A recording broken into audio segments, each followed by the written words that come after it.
Thank you for tuning in to Hacks and Hobbies with your host, Junaid. We're visited by our amazing guests coming from all walks of life. Want to learn their story, their struggles, and their journey on how they got to where they are today. So stick around.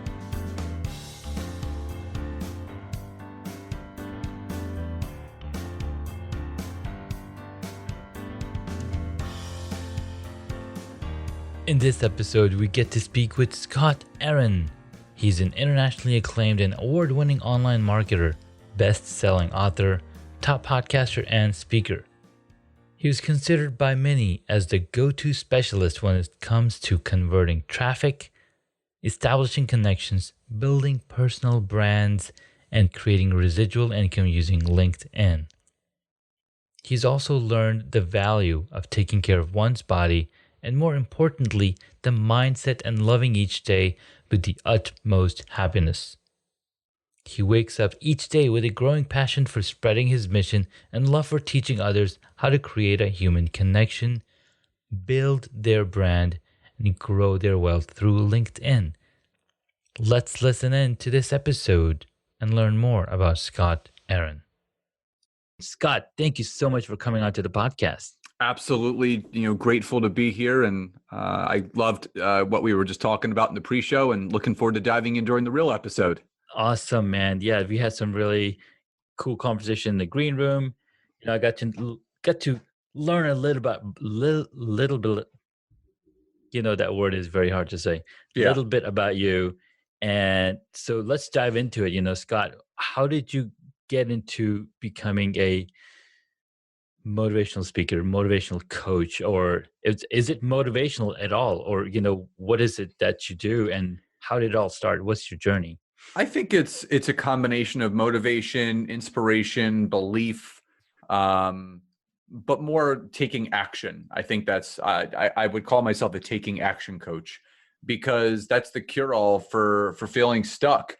Mm-hmm. The number one reason why people end up not succeeding with what they're doing is they just don't take action. They just sit there and they wait for the skies to open up and drop something in their lap. And I hate to burst those people's bubbles, but that's not going to happen. So I learned from a very, very early age that you have to take action to get something to move forward. Yeah. So the long and the short, I just turned 41, and nice. Happy early birthday. Thank you. I've been in entrepreneurship for 23 years. So I started when I was 18. I've owned multiple businesses, and it started actually when I was 18 and a half, 19 years old, when I actually took over my family's business, which was a health club. And how that ended up happening was, to make a long story short, my father, before opening that health club, in a previous company that he was working with, he made some bad business decisions that ended landing him in federal prison for 2.5 years for insurance fraud.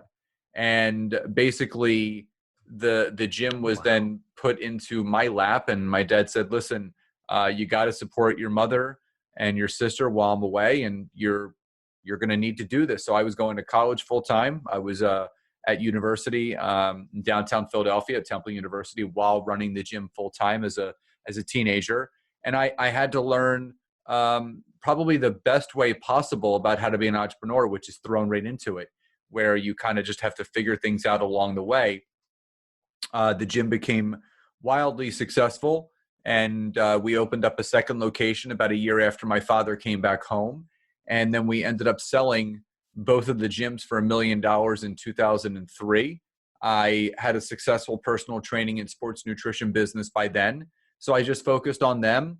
And a year after that, in 2004, early 2005, my father wanted to get back into the gym game. So we ended up opening up a third and final gym on the outskirts of Philadelphia, so just outside of Center City. And for the listeners that have been to Philadelphia, if you've ever been to the Rocky Steps, which a lot of people go, my last gym was about 3.5 miles east of the Art Museum steps. And because of my father's business past, this new gym had to be fully financed by me since I was the only one left with credit. And about 4 years later, 2008, 2009, that led me to being in about $1.5 million of liability debt. So within about 6 years, I went from a millionaire to being over $1.5 million in the hole. But again, these are all obstacles that you face in business. I was not the only human being that was $1 million in debt. There's a lot of people in business that are $1 million in debt. But the question then is brought to light. What are you going to do about it? My good buddy Zach Slobin says, "So what? Now what? So what? That's the problem. Now what are you going to do about it?" So grew the gym. On a personal note, I did also go through some personal stuff. I lost a house. I went through 2 divorces between 2009 and 2015. My second marriage left me with honestly the greatest gift, my now 7-year-old little boy, Taylor, and also allowed me to become emotionally mature enough to really be ready for a relationship. And my future wife, Nancy, and I are setting to get married later this year. So just a lot of good things come from those hard lessons in life. And in 2013, towards the end of my second marriage, I ended up saying yes to an opportunity in an industry called network marketing, which a lot of people are familiar with, and it was a form of online marketing. And I hit the ground running. I've been psychologically unemployable since day one, and I grew a Yeah. huge business, earning close to $400,000 in the 4.5 years that I actively built. And a lot of that was due to what I was doing on LinkedIn. And the only thing standing in my way of really Yeah. hitting the ground running and succeeding was my last gym. And I was tied to it. I was the personal guarantor of the lease, which meant I was financially responsible. And I met with my business attorney. The building was falling apart. My landlords had no money to be, put back into it. And he said, "You have 2 choices. You can have your 2 flourishing businesses continue to finance Oh this wow. gym, or you can file for personal bankruptcy." And I chose personal bankruptcy in July of 2016, so almost 4 years ago. And my life has never been the same. My lawyer said to me, he goes, "Listen, on a scale of 1 to 10, 10 being a slam dunk, you're a 9.5. You need to do this." And I filed for bankruptcy July 1st, closed the gym July 30th, and August 1st of 2016, I haven't looked back. It's led to 2 number 1 best-selling books, a successful coaching program, workshops, Wow. speaking engagements, membership sites, all these things that I'm now doing.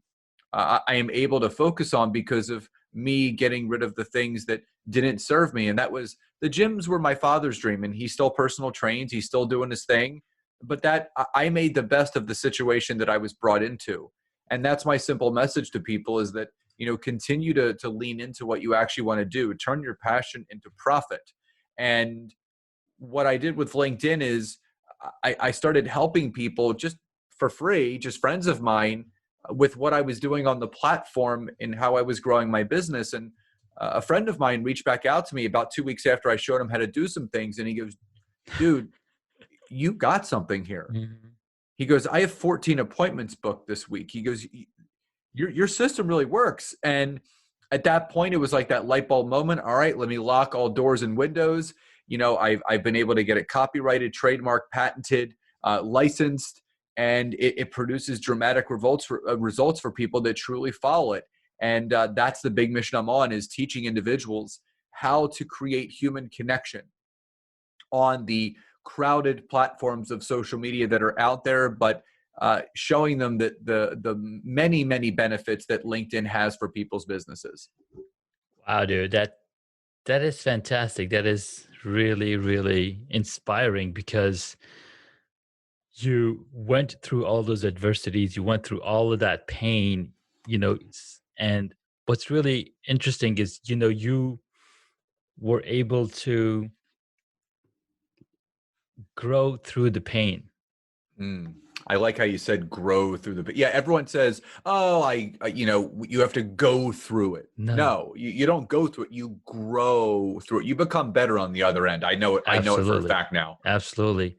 and it's like we're having a conversation earlier, and sometimes people are stuck in the spot, and I was like, that spot is, you're neither one place or another. You're in the cocoon, Mm, you're growing, and you need to go through that pain and that isolation to come out a beautiful butterfly, or come out a working bee. Because I'm a beekeeper, so I look at bees, and the life cycle that they have. They spend 3 weeks being a larva, being inside that cocoon, to then become a worker bee.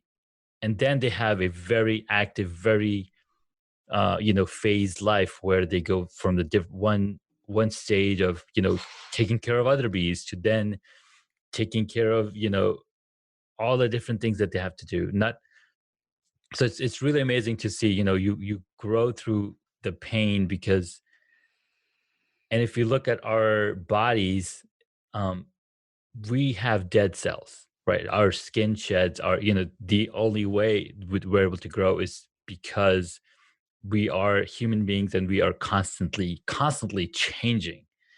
It's fantastic. It's just amazing.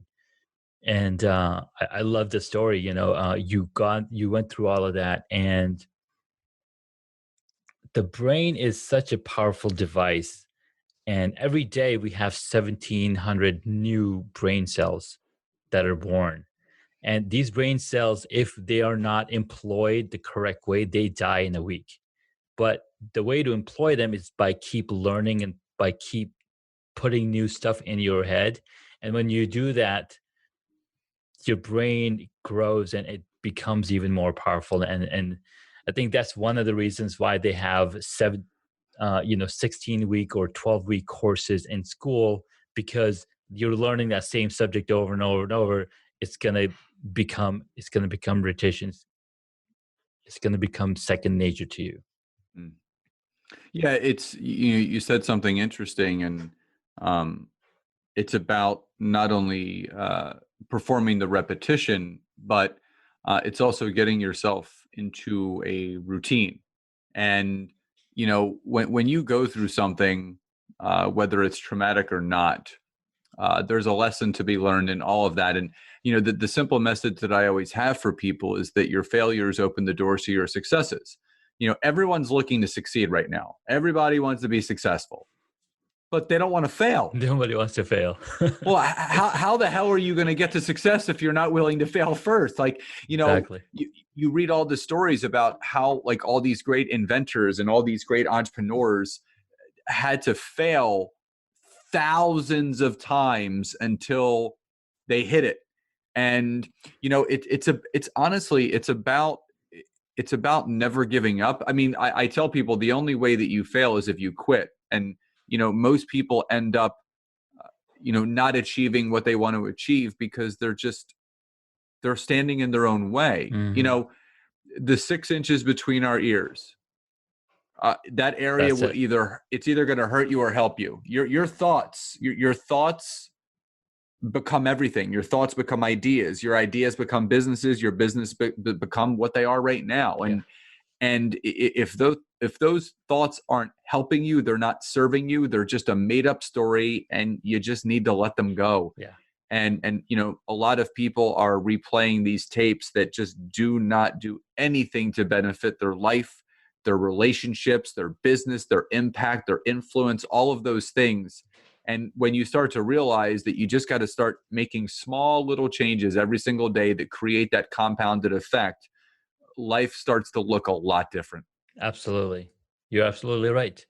You have to be able to think through it, and just it's amazing. I mean, I love all of the things that you're saying there, and it just, you have to look past it, right? You have to be able to fail. Because, and that's here's a funny thing that people don't realize, right? And they probably realize it's right in front of their face, right? We go through four seasons, right? In 24 hours, we see two different types of sky, Mm, right? 20 within just 24 hours. Every single day, we have a day and a night.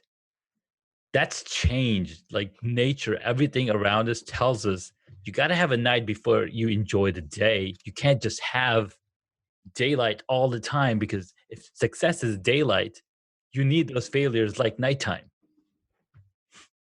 You know, I think there's simple things in life, just like you mentioned, you know, seeing a sunrise, seeing a sunset, taking in the beauty. You know, I also equate that to when we're sleeping. You know, people don't realize how magical sleeping Oh my is. God. You know, when you fall asleep, your body is running itself. Your heart is pumping. Your lungs are inflating and deflating. You know, all of your organs are functioning as they should. You know, your brain is active. That's why, you know, myself and my wife, we do guided meditation Mhm. because, you know, our conscious is asleep, but our subconscious is wide awake. So why not program it? Yeah. And I mean, the miracle in just sleeping, giving your body rest, waking up to a new day to do it all over again. Every day that you're given is you know, there's so many cliches out there. Yeah. You know, live each day like it's your last. You know, I get all that, but I think when you can appreciate every single day for what it is, and there's not only a lesson to be learned, but there's victories every single day, whether they're big or small. Yeah. There is something to take away from that day that could better your life if you just look for it. You just got to look for it. That's right. Absolutely, man.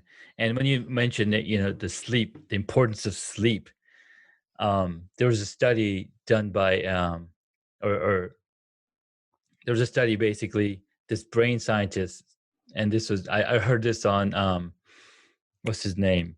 Will Ferrell's new podcast, Ron Burgundy show.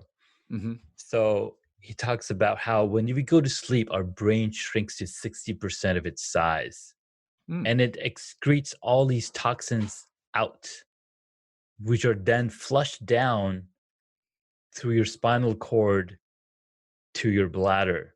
And that's why, like, when you wake up in the morning, you got to go to the restroom, Oh, because where geez, did I all had that no water come idea. from?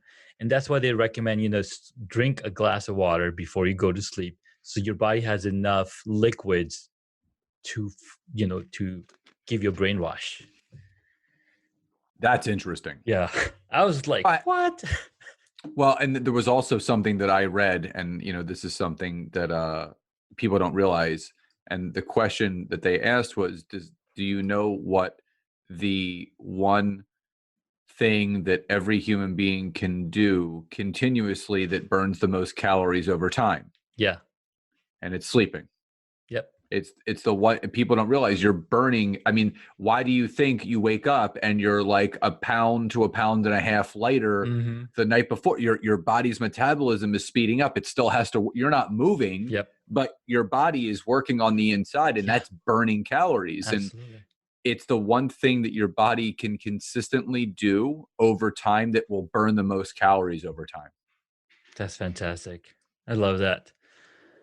You want to do a workout? Just go to sleep, dude. Yeah. Sleep for 3 days, Sleep for you'll 3 days. lose about 3 or 4 pounds. Yeah, there you go. That's awesome. Jason.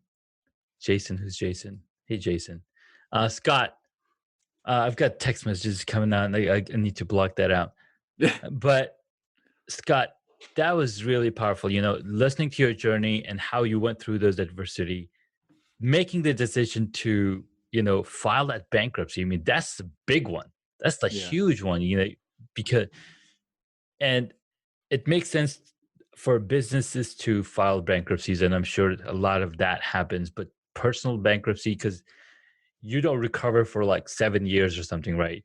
It's actually 4 years. 4 years. Okay. So yeah, I mean, my credit's back over 700, like Nice. 710, 720. Nice. I mean, we just bought a home, Yeah. so nothing's been affected, but it actually it goes away as of 4 years from the maturity of the bankruptcy. So this October, I'll be fully cleared and out Nice. of the woods. So, but that's the thing, like Yeah. it never hurt me because um, I saw it as a new beginning, and I had two flourishing businesses Yeah. coming out of bankruptcy. So the only thing I had to bankrupt was the business that wasn't producing money. Producing money. Okay. So I bankrupted the business that wasn't producing money, that was allowing me to focus on the businesses that were making money. So I continued to earn more. So everything worked out. Everything was in, yeah, you had it all. Basically, everything was running, and then it's like, okay, I need to focus on this, and this is basically taking it all down. So Exactly. makes sense. That totally makes sense. Awesome, dude. So you talked about, your journey, how you went through those things, and having to live or continue that dream for your dad, because that's what helped the entire family come together, or have a roof over their head. But then it came to a point where that was just not happening. It's not helping. So tell me a little bit about your book, the book that you mentioned. Um, how can somebody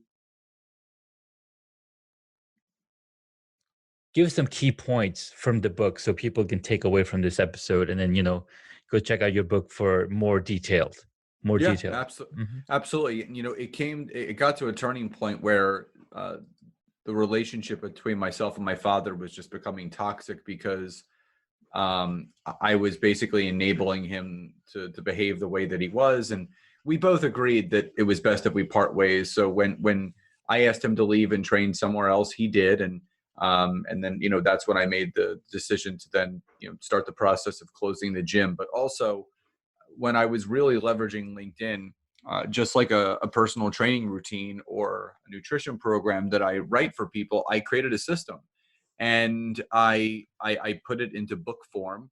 So I basically documented from a very infrastructure level what needs to be done. And I always talk about something called the layer cake of LinkedIn, and there's 4 parts. And Mm-hmm. if you can imagine a layer cake, you have the base of the layer cake, which is your profile. And anyone that visits my website, scottaaron.net, right on my homepage, it says free infographic. And all you have to do is put your name and email, and I email you 6 steps to perfecting your profile, because there's search engine optimization on our profile. So if the right keywords are not on your profile, if the sections aren't filled out, you're going to be invisible, because people are now using LinkedIn like a search engine and not so much like a social media platform. So if you have those sections filled out, you have the right keywords, the right people will be looking at your profile, and you'll be appearing in the right searches, so your network can start growing organically. The second layer is actually using it to build a healthy network. One of the things that my first mentor said to me, Susan Sly, she said to me, Scott, you need to look yourself in the mirror, and you have to ask yourself, how are you going to connect with yourself today? Yeah. And that really helped me, because after all these years, I realized that I was just looking for me. I was looking for other gym owners, other trainers, other nutritionists, where I could have a relatable conversation with someone that I didn't even know. And you can literally search for all those people on LinkedIn. So I always tell people to find the person that you want to connect with and search for them. Build a network. Your network is in direct correlation to your net worth. So if you have a small network, you're going to have a small net worth. But if you have a large network, and we were talking about this in the green room, Yeah. when if you have a large network, when you're launching a program or launching a course, you can have a very profitable launch. But most people they're launching to nobody, so things end up falling on deaf ears. Because think about this: if you have 1,500 emails, you have 25,000 connections on LinkedIn, you got 30,000 followers on Instagram, and you got 11,000 people on your organic Facebook page.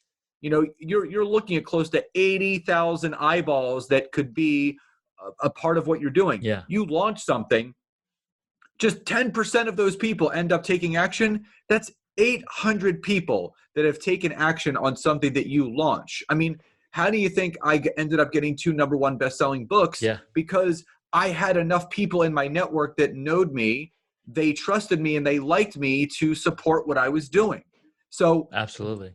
curating and building that right network. Now, the next tier, and this is where I always say the wheels come off, is messaging people on LinkedIn and I'm sure you've experienced this. Everyone that goes on LinkedIn, they always end up getting these drunkalog messages from people trying to sell them and trying to pitch them. Mm-hmm. That's not how you reach out to someone on LinkedIn. It's a networking platform. It's for you to connect with other people. Yeah. So the big thing is this.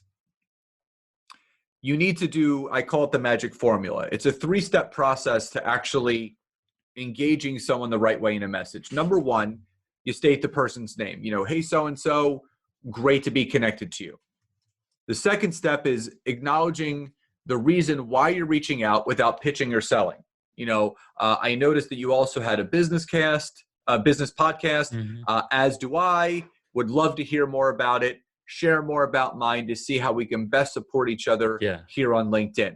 So I've done 2 things. Number one, I've bridged the gap between myself and that person and how we know each other, why we should connect, why we should talk. But I also used one of the most important words in the English language, and that's the word support. When people just read the word support, it actually triggers a chemical release of oxytocin, which is our feel-good chemical that our brain produces, just like endorphins and dopamine and cortisol. Those are all chemicals that your brain produces depending upon what's going on. But when you read the word support, it feels good. Everybody wants to be supported. So you're automatically leaving that person better by the way that you're reaching out to them. The third part of the magic formula is a call to action, a CTA.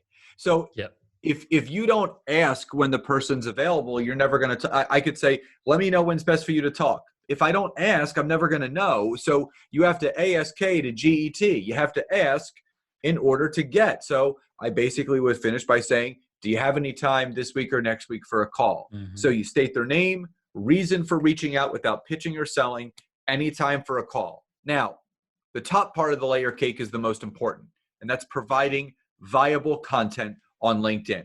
Right now, LinkedIn is going through a Facebook 2012 moment. Yep.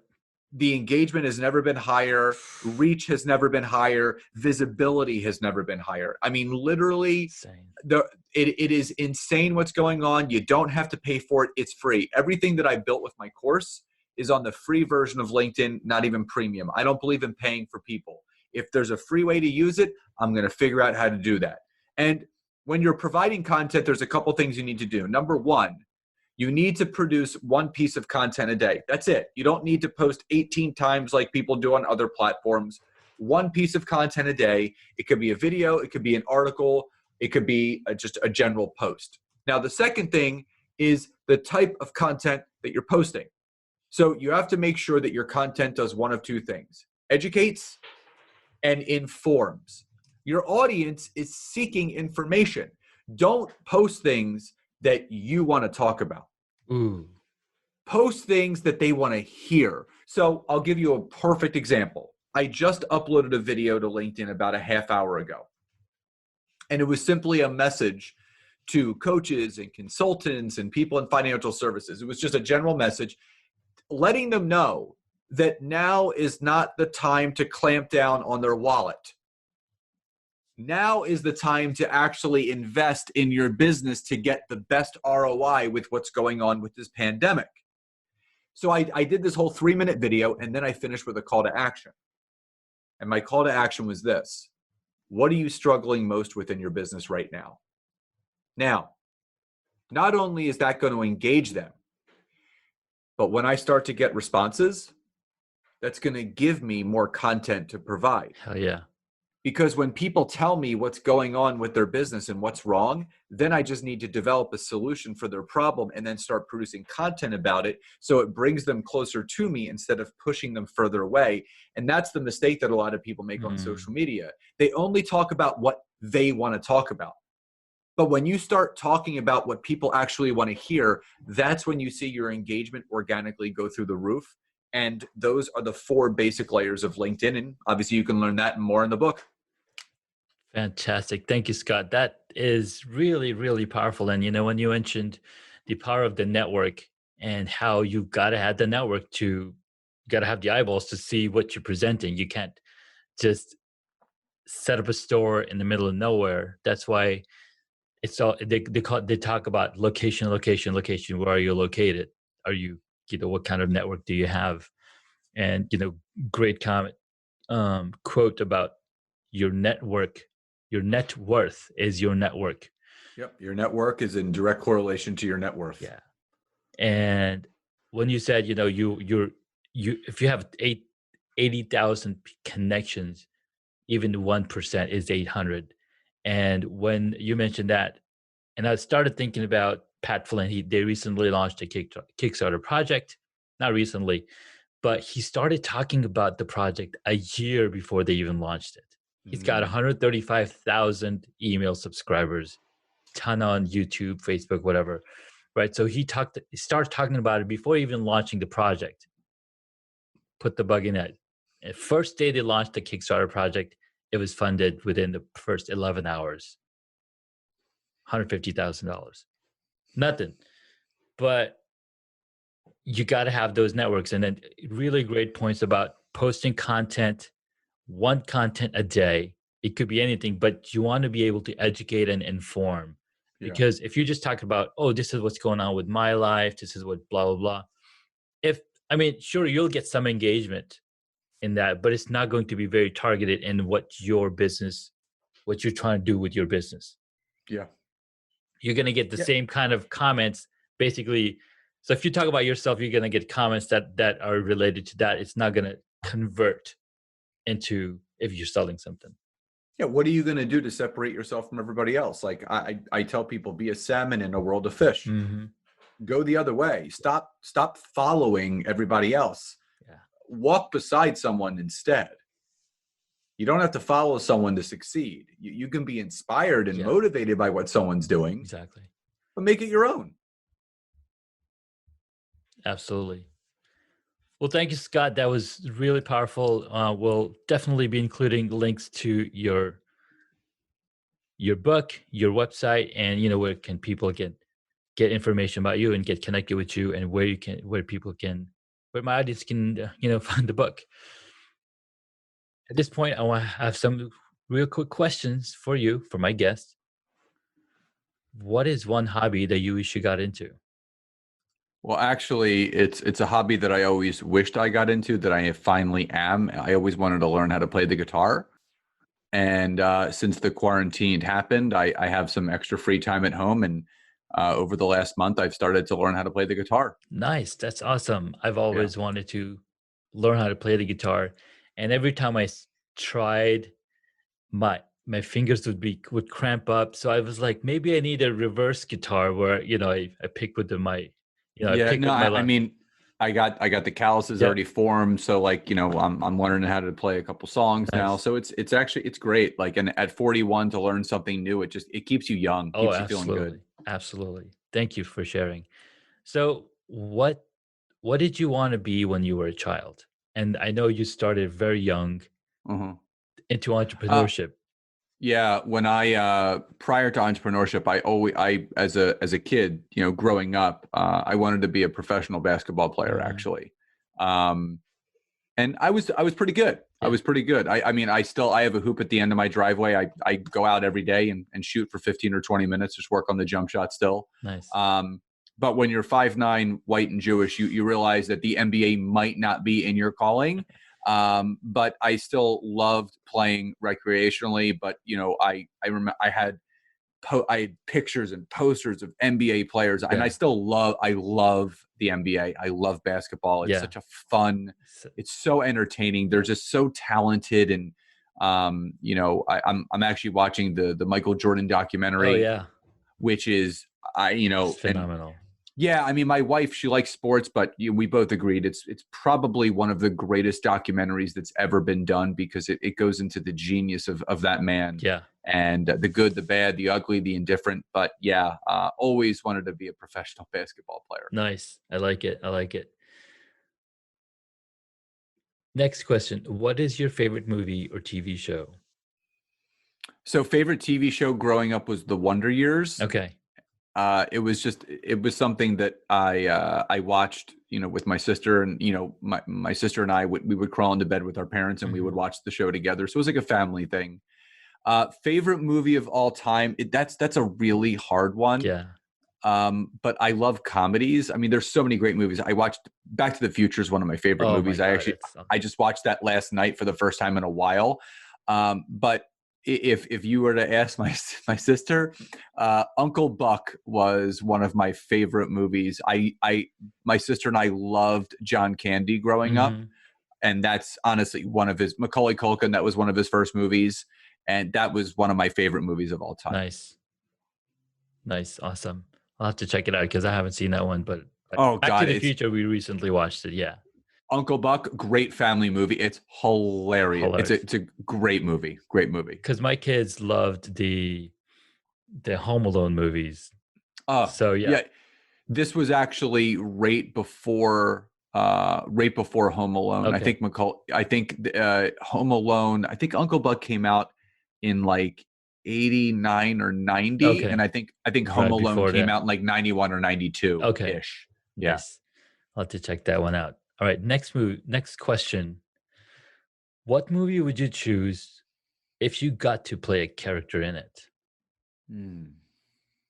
That's a great question. Thank you. You know what? Forrest Gump. Oh, I haven't heard that one yet. Being able to and he aimlessly went through life and experienced so much. Yeah. I mean, just everything. I'll tell you a funny story. So there's a food chain called Bubba Gump Shrimp Company. Yep. It's basically a chain of restaurants. So Yeah. I was down in Clearwater, Florida, with some friends, and so when you go to the Bubba Gump Shrimp Company, Yeah. they ask you trivia questions all throughout the meal. So at the end of the That is. night, at the end of the meal, Yeah. the waiter will always ask you, is there a question that you have for me? And if I can't answer it, I give everyone 10% off their meal. So I'd seen this movie 8,000 times. So I did ask him a question. So I said it was a two-part question. I said to him, what were the two times that Forrest ran back into Lieutenant Dan? So I asked him those two questions, or that first question, and he said, when he was returning from being a shrimp boat captain. I said correct, and he said after he was leaving the set of an interview that he was on, and I said that's correct. And here's the second part of the question. I said, what was the name of the show that he was on and who was the other guest? And he was stumped. And it was the Dick Cavett show, and John Lennon was the other guest. And we ended up getting 10% off our meal. Yeah. Awesome. It was a victory. That's a victory. Now, folks, remember that question, because if you go to the Bubba Gump shrimp shop, you can ask that question and you have the answers right here. There you go. I just gave everybody a 10% discount. I know. Look at that. That's awesome. You're giving us 10% off at Bubba Gump and amazing tips on how to maximize the organic power of LinkedIn. LinkedIn has been super powerful. I've been a little lazy on it right now, just because I'm just so busy with work. Awesome. Thank you so much. Next question is, who is your favorite superhero? It's funny. I have a 7-year-old son, and he always asks I always ask him, who do you want to be? He actually likes Captain Marvel because she's like, she can do everything. Yeah. There is something that always intrigued me about Batman, because Batman was not a superhero. He didn't have any superpowers. He just he was brilliant. He was clever. He had all those amazing inventions and gadgets, and became a very, very powerful person just by being inventive. So I'm going to go with Batman. Nice. I like Batman. And you happen to be wearing the shirt. I'm wearing the shirt, I honestly, I didn't even notice. That's really funny. Awesome. Love it. Batman is one of my favorites as well. He's got so much character. It's Yeah. amazing. Yep. Next question, and probably the last one, is if you were a board game, what would it be? The game of life. Game of life. I've been like my son loves board games, Yeah. and we just broke that game out after I probably hadn't played it since I was his age. Yeah.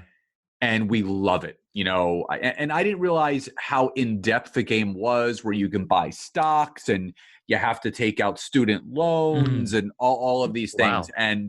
And it's actually been we've been letting him become the banker. So it's helping him, and he's reading the cards and he's understanding money and adding and subtracting. So That's yeah, awesome. if I was a board game of life, because it teaches you so much about life. I love it. Thank you so much for that. Scott, it's been great chatting with you. Where can my audience find you? Yeah, my website, www.scottaaron.net, is where you can find out about everything that I do. But if you want to connect with me on social, Facebook and LinkedIn, just under Scott Aaron, that's 2 T's and 2 A's. And if you are on Instagram, my handle is @ScottAaronLinkedIn. Fantastic. Thank you, Scott, for your time and your, sharing your story and sharing all these amazing tips on how to maximize LinkedIn's 2012 growth story, because LinkedIn's been around probably longer than Facebook. Oh, it's the oldest. Yeah, it came out around 2000, 2001. It is the oldest social media platform. Yep. And they have the most underutilized. Underutilized too. Yeah, exactly. But yeah, it's been really awesome talking to you. Thank you so much. You too. Thanks for the opportunity. Thank you so much for taking the time to listen to this episode on Hacks and Hobbies. We absolutely appreciate your contribution. You can find additional notes on hacksandhobbies.com. Please share the podcast with your friends and tell them what you learned about our guest today.